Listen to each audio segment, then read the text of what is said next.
Bien, buenos días a todos. La idea de hoy es hablar en este video sobre dos temas importantes. Uno es acerca de los sensores y el segundo tema es acerca del acondicionamiento de señales, que en este caso la vamos a usar para los sensores. El tema de la sensórica es muy importante porque básicamente nos va a permitir detectar o captar variables de la naturaleza. Es muy importante también a nivel industrial, sobre todo en una derivación de la electrónica que se denomina instrumentación. Entonces, básicamente un sensor es un dispositivo que capta o detecta una variable dada en la naturaleza. Entonces estamos hablando, por ejemplo, de temperatura, humedad, nivel de un tanque, corriente, voltaje, presión, entre otro tipo de variables.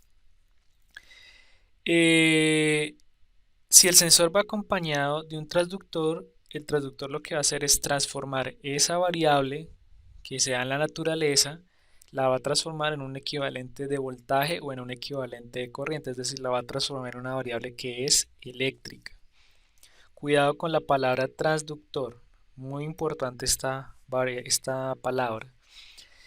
El sensor por sí solo no detecta solamente la variable, pero no la convierte en un equivalente eléctrico. Es el transductor el que nos va a transformar esa variable sensada en una variable eléctrica.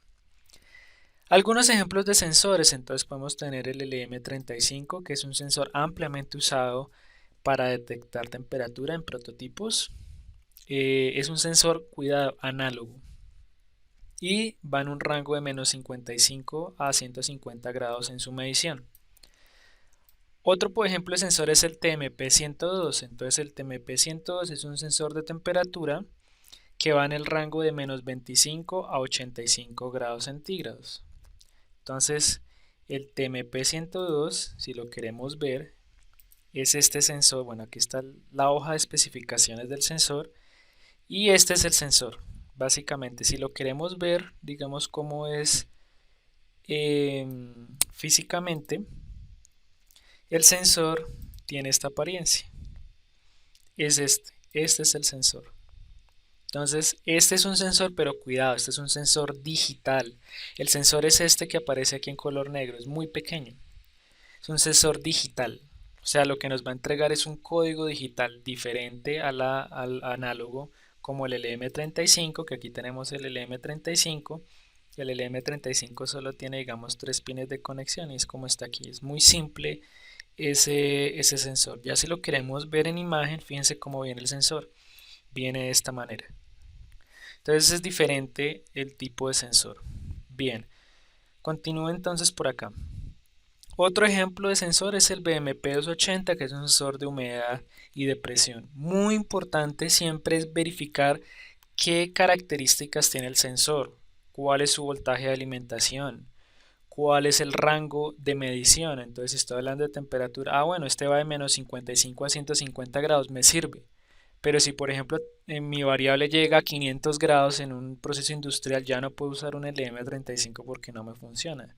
Entonces tendría que usar otro tipo de sensor. Muy posiblemente ahí voy a usar un sensor infrarrojo, un pirómetro para detectar temperatura. O si es una temperatura menor, puedo usar una PT100 o un termopar, etcétera. Hay diferentes tipos de sensores, pero lo importante es uno, saber el rango de voltaje de alimentación y dos, saber si ese rango, si el rango de lo que estoy haciendo en mi proceso, eh, el sensor lo abarca o no. Porque si por ejemplo está por fuera del rango, ya no puedo usar ese sensor y tendría que usar otro tipo de sensor.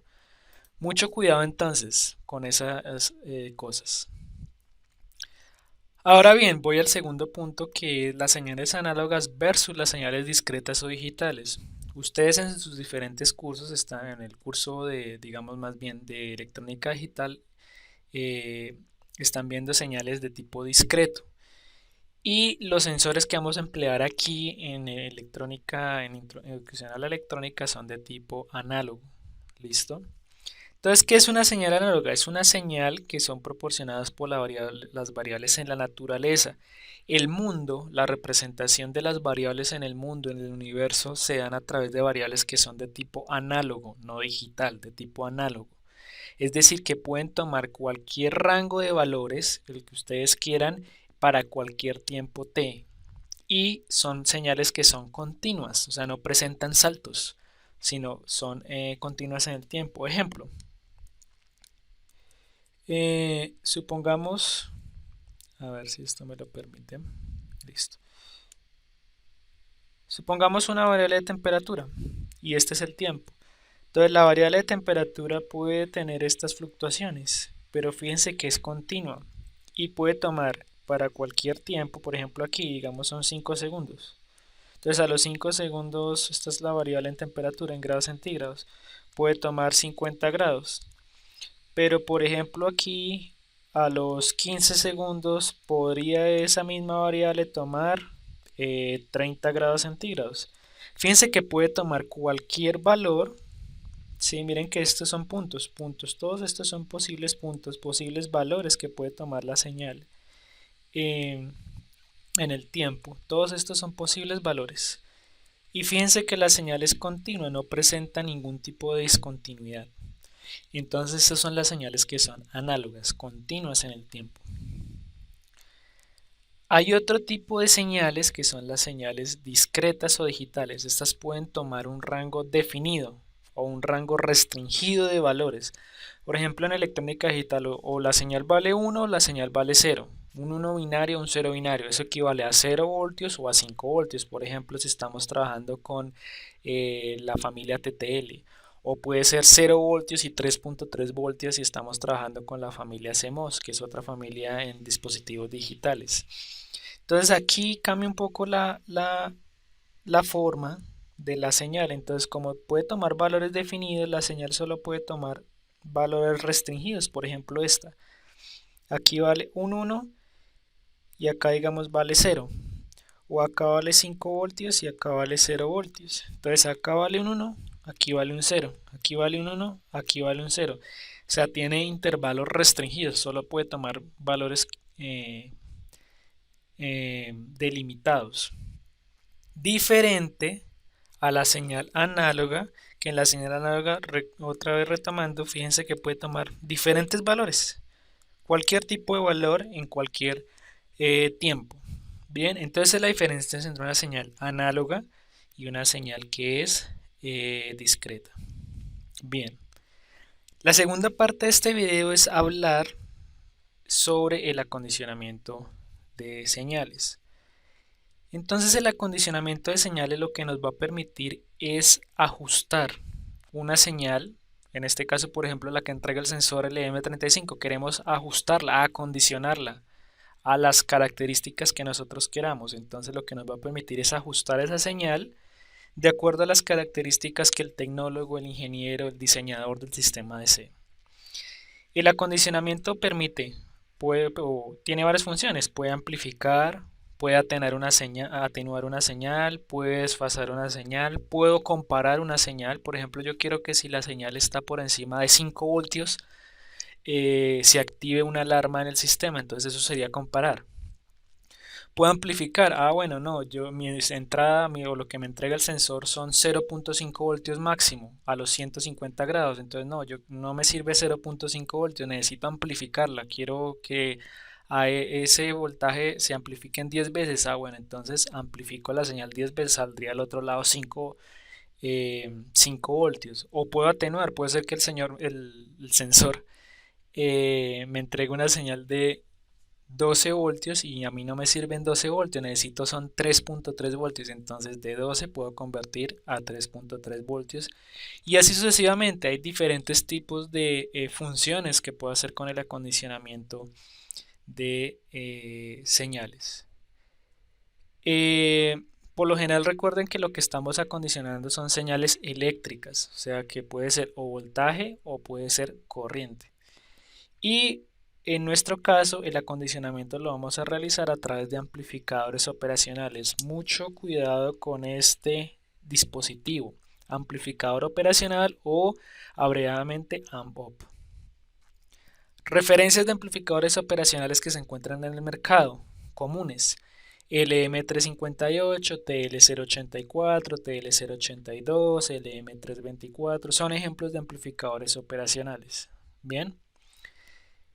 Ahora bien, ¿qué es un amplificador operacional? Entonces el amplificador operacional es un circuito activo. Cuidado con esto, es un circuito activo. Recuerden ustedes que hay elementos pasivos en electrónica. ¿Cuáles son esos elementos pasivos? Resistencia, capacitancia e inductancia. ¿Por qué decimos que son pasivos? Porque consumen potencia de la fuente. Si uno les conecta una fuente de voltaje, ellas tienden a consumir corriente, consumir voltaje y por ende eso se transforma en potencia eléctrica. Recuerden ustedes que la potencia eléctrica es voltaje por corriente. Entonces de alguna manera ellos consumen. En este caso el amplificador operacional consume, sí, pero también puede entregar, suministrar, en este caso potencia a la carga, a lo que uno le quiera poner a la salida o la carga, a eso le denominamos carga, ¿listo? Entre, digamos, las funciones que puede tener el amplificador operacional, tenemos amplificar, atenuar, invertir, desfasar y hay una función un poco más compleja que es la de filtrar. Filtrar en este caso es eliminar ciertas componentes de la señal, por ejemplo el ruido que distorsiona o la distorsión la puedo eliminar haciendo filtros que son hechos a través de amplificadores operacionales. O sea, hay varias funciones para esos amplificadores operacionales. Pero la que nos interesa en nuestro curso introductorio de electrónica son amplificar, atenuar, invertir y desfasar. Esas son, y comparar, que lo vamos a ver, y que esas son las funciones que nos interesan. Entonces, para esas operaciones tenemos un conjunto de topologías. Entonces, las topologías pueden ser seguidor, amplificador inversor, amplificador no inversor y comparador por ahora para lo que nos interesa. Bien. Entonces, esa es la primera parte de este video.